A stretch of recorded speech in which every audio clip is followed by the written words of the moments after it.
Line আছে, কারেন্টের line আছে।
लाइन काटा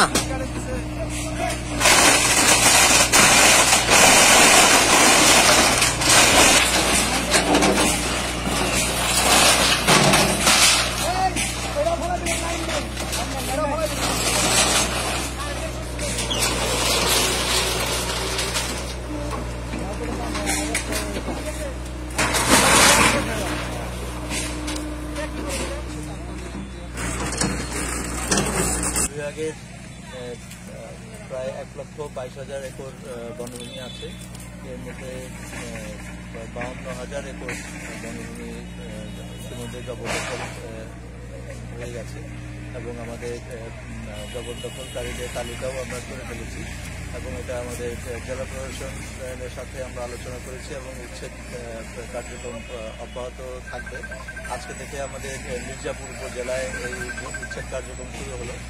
এই কার্যক্রমটা চলমান থাকবে। আমরা প্রতি সপ্তাহেই এই ধরনের উচ্ছেদ কার্যক্রম অব্যাহত রাখবো এবং আমাদের গতকাল থেকে এই সমস্ত এলাকায় মাইকিং করা হয়েছে। যারা জবরদখল বনভূমিতে অবস্থান করছে তাদেরকে চলে যেতে বলা হয়েছে মাইকিংয়ের মাধ্যমে, যাতে কোনো ধরনের ক্ষতি না হয়। আমরা যেটা দেখছি যে আমাদের এখানে বনাঞ্চল এলাকায় সামাজিক বনায়ন করা হয়েছিল। সেই সামাজিক বনায়নের মাধ্যমে আমরা যে সমস্ত এলাকা থেকে এই জবরদখলকারীরা ছিল তারা আমাদের গজারি গাছ কেটে বা শাল গাছ কেটে এখানে বিভিন্নভাবে বসতি স্থাপন করেছে। সেখানে আমরা এবছর থেকেই আমাদের এই বছরে প্রায় 370 একর বনভূমি উচ্ছেদ করার পরিকল্পনা আছে এবং আমরা ধীরে ধীরে এই সমগ্র টাঙ্গাইল বিভাগেই এই উচ্ছেদ কার্যক্রম পরিচালনা করব। বিশেষ করে মির্জাপুর উপজেলা, টাঙ্গাইল উপজেলা, ফরিদপুর উপজেলা এবং মধুপুর উপজেলায় যে সমস্ত জবরদখলকারী আছে সকলকেই সকল এলাকায় উচ্ছেদ কার্যক্রম অব্যাহত থাকবে এবং উচ্ছেদ কার্যক্রমের সাথে সাথেই আমাদের যে আসন্ন যে বর্ষা মৌসুম আছে সেখানে আমাদের যে মধুপুরের যে ঐতিহ্য শালবন, শাল এবং চাপালিশ এবং গামার এই সমস্ত এখন উচ্ছেদ করলাম সেই জায়গাগুলি আমাদের বনায়নের কার্যক্রমের আওতায় নিয়ে আসবে এবং যে সমস্ত জায়গায় পুরনো বা 20-25 বছর ধরে যারা অবস্থান করছে তাদেরকেও আমরা নোটিশ দিয়েছি, তাদেরকেও আমাদের উচ্ছেদ কার্যক্রম চালু থাকবে। এখানে বনভূমিতে কোনো ধরনের জবরদখলকারীদের এখানে থাকার কোনো সুযোগ নেই। এটা আমরা পর্যায়ক্রমে নতুন করব, যেমন রক্ষা এবং টাঙ্গাইলের যে শালবন কীভাবে নিয়ে আসতে পারি সেটার ব্যাপারে আমাদেরকে সহযোগিতা করবে। আমরা আশা করি যে আমরা পর্যায়ক্রমে পুরো টাঙ্গাইল বন বিভাগেই আমাদের শালবন হারিয়ে গেছে সেটা ফিরিয়ে আনতে পারি।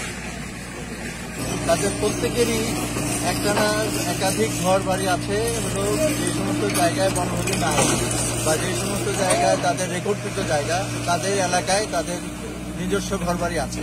তাদের রেকর্ডকৃত জায়গায় বা গাজীপুরে বা টঙ্গীতে বা মির্জাপুর শহরে তাদের বাড়িঘর আছে। তারা কিছু গরিব মানুষকে দিয়ে বা কিছু স্থানীয় লোকজনদেরকে দিয়ে এই বনভূমির জবরদখল করার চেষ্টা করেছে। তারা অপেক্ষায়